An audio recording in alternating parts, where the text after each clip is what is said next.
Good morning, सुप्रभात, नमस्कार, आदाब दोस्तों। एक बार फिर आपका अपना प्रिय डॉक्टर आदि का मुंबईचा माणूस आपके लिए लेकर आया आपका मनपसंद program positive karma. Episode number है 1394 और आज सोमवार का दिन है। आज एक बहुत ही अच्छी कहानी दो दोस्तों के ऊपर है जिनमें एक विश्वास, आत्मविश्वास, अपनापन, प्यार सभी का एक मिश्रण है। इस कहानी के माध्यम से जो मैं आपको सुनाना चाहता हूं, शुरुआत करता हूं इस कहानी की कुछ इस प्रकार। एक गांव में दो दोस्त रहा करते थे और दोनों ही बड़े पक्के दोस्त थे। दोनों साथ साथ खेलते और साथ साथ खाते और पीते। पर मजे की बात यह है कि उसमें से एक दोस्त की उम्र सिर्फ 6 साल की थी और दूसरे दोस्त की उम्र 10 साल की थी। यानी कि दोनों ही बच्चे थे, लेकिन दोस्ती बहुत पक्की थी। एक दिन वो दोनों खेलते खेलते गांव से बाहर निकल गए और खेल खेल में उनमें से जो बड़ा बच्चा था, जो 10 साल का था, वो कुएं में गिर गया। उसे तैरना भी नहीं आता था। वो चीखने लगा, चिल्लाने लगा। अब दूसरा छोटा बच्चा जो 6 साल का था, उसने आसपास देखा तो कोई भी नजर नहीं आया जो उसके दोस्त को बचा सके। फिर उसने आओ देखा ना ताओ और उसने कुएं के पास पड़ी हुई एक बाल्टी को देखा जिसमें रस्सी बंधी हुई थी। उसने बिना सोचे समझे उस बाल्टी को उठाकर कुएं में फेंक दिया और अपने दोस्त को बोला कि इसे पकड़ लो। उसके दोस्त ने रस्सी को कसकर पकड़ लिया और फिर उससे 6 साल के बच्चे ने अपनी पूरी ताकत से उस रस्सी को खींचा और तब तक खींचता रहा जब तक कि उसका दोस्त कुएं से बाहर नहीं आ गया।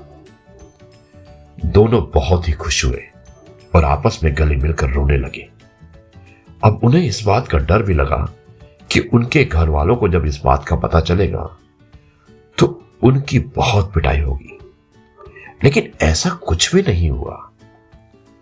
जब वो दोनों बच्चे अपने गांव वापस गए और उन्होंने सबको यह बात बताई तो किसी को भी यकीन नहीं हुआ, क्योंकि उस 6 साल के बच्चे में इतनी ताकत ही नहीं थी कि वो एक कुएं से पानी की बाल्टी को खींच सके। ये सब सोच रहे थे कि उसने इतने बड़े बच्चे को कैसे बचा लिया, कैसे खींच लिया। परेशान गांव के लोग गांव के मुखिया के पास गए, जो कि बहुत बुद्धिमान था। उन्होंने मुखिया को सारी बातें बताई।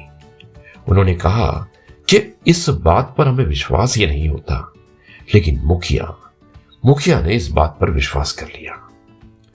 अब सच सब के सब सोच में पड़ गए कि मुखिया ने ऐसे विश्वास कैसे कर लिया और मुखिया को पूछने लगे। तो मुखिया ने मुस्कुराकर बोला कि इसमें क्या बताओ, वो बच्चा बता रहा है उसने ऐसा किया, कैसे बाल्टी को कुएं में फेंका और उसे खींचकर अपने दोस्त की जान बचाई। सबको अभी भी इस बात पर यकीन नहीं हो रहा था। तो मुखिया ने कहा कि सवाल ये नहीं कि उस छोटे से बच्चे ने ऐसा कैसे किया, अरे सवाल तो ये है कि वो क्यों कर पाया, उसके अंदर इतनी ताकत कैसे आई। वो बोले इसका सिर्फ एक जवाब है कि जिस समय उस बच्चे ने ऐसा किया उस समय उस जगह पर दूर दूर तक कोई नहीं था उसे ये बताने वाला कि तू ये नहीं कर सकता। दोस्तों, यदि आप मन में ठान लो तो कोई भी काम कर सकते हो।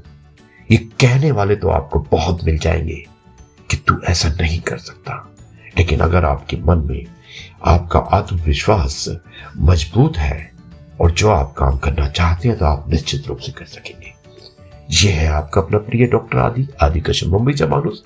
अब मैं इस कहानी को यहीं पर समाप्त करता हूं और कल आपसे एक बार फिर मुलाकात होगी कुछ नई बातों के साथ। तब तक के लिए कहता हूं जय गुरु जी, शुक्राना गुरु जी।